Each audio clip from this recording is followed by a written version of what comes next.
ထိုင်းဖိုက်တာကိုလဲထိုးနဲ့အနိုင်ယူခဲ့တဲ့ကျွန်တော်တို့မြန်မာဖိုက်တာကြော်ထဲရဲ့ပွဲကိုတူတူပြန်လည်ကြည့်ရှုအောင်ပါဗျအခုဒါကွန်းနဲ့ဝင်လာတာတော့ဒါကျွန်တော်တို့မြန်မာဖိုက်တာကြော်ထဲဖြစ်ပါတယ်ကျွန်တော်ကလည်းဒီပွဲတွေမတင်ပြတာဆိုရင်ဒါအချိန်အပြင်၄လလောက်ရှိပါပြီကျွန်တော်လည်းစိတ်လီနေရနဲ့ဒါမြန်မာဖိုက်တာရဲ့ပွဲတွေကိုမတင်ပြခဲ့တာတော်တော်လေးကြာခဲ့ပါပြီအခုကစပြီးတော့ကျွန်တော်တက်နိုင်ဆုံးမြန်မာဖိုက်တာတွေရဲ့ပွဲတွေ့ရင်တွေ့သမျှအကုန်လုံးပြန်လည်တင်ဆက်ပေးတော့ပါမယ်ဒါတော့ Asian ထိုင်းဖိုက်တာဖြစ်ပါတယ်မွေထိုင်းပွဲပါ3မိနစ်3ချီပွဲဖြစ်ပါတယ်ရှေ့လျှောက်ပေးတာကျွန်တော်တို့မြန်မာဖိုက်တာရဲ့ထိုးပွဲတွေရှိလို့ရှိရင်ရှာကြံပြီးတော့ဒါပြန်လည်တင်ဆက်ပေးသွားပါမယ်ဒါတော့ပထမအချီဖြစ်ပါတယ်လော့ကက်ပေါ်ရီကက်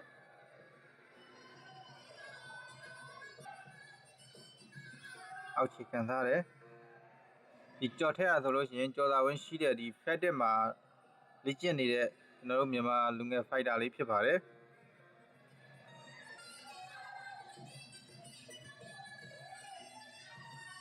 အောက်ချီကန်ထားတယ်တတိယထိသွားတယ်လဲရပြချေးပြနေတော့ဒါကျွန်တော်တို့မြန်မာဖိုက်တာကြော်ထက်ဖြစ်ပါတယ်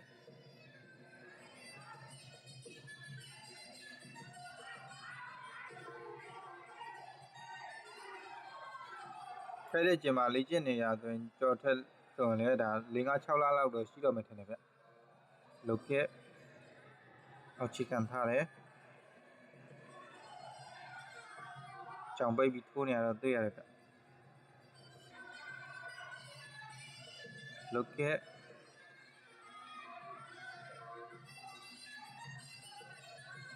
လက်ဒီချက်ထိုးတယ်ဟိုလက်ဒီချက်တွေမျက်နှာတော်တော်လေးထိတယ်ဗျထိုင်းဖိုက်တော့ဟိုတထောင်ကောင်းတယ်လုတ်ကက်အောက်ချီကန်ထားတယ်ဒီကွန်းပေးမှာဆိုလဲဒါကျွန်တော်တို့ဖက်တက်ကဖိုက်တာတွေလာရောက်ဝန်းရံနေရတွေ့ရတယ် Y2K တို့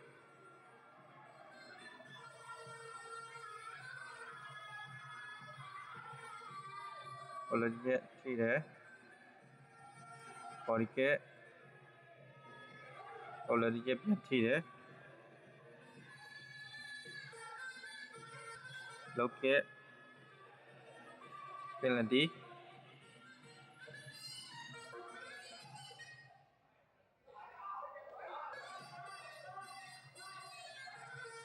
လော့ကက်ပေါ်ရီကက်ဟိုတထောင်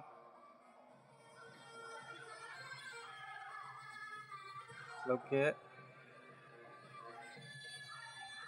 အောက်ချီကန်ထားတယ်။အိုးအောက်ချီကန်ချင်းထိပြီးထိုင်းဖိုက်တာဖန်ထိုင်လဲသွားပြီဗျ။တိုင်ကတော့မှတ်စင်ရည်နေပြီ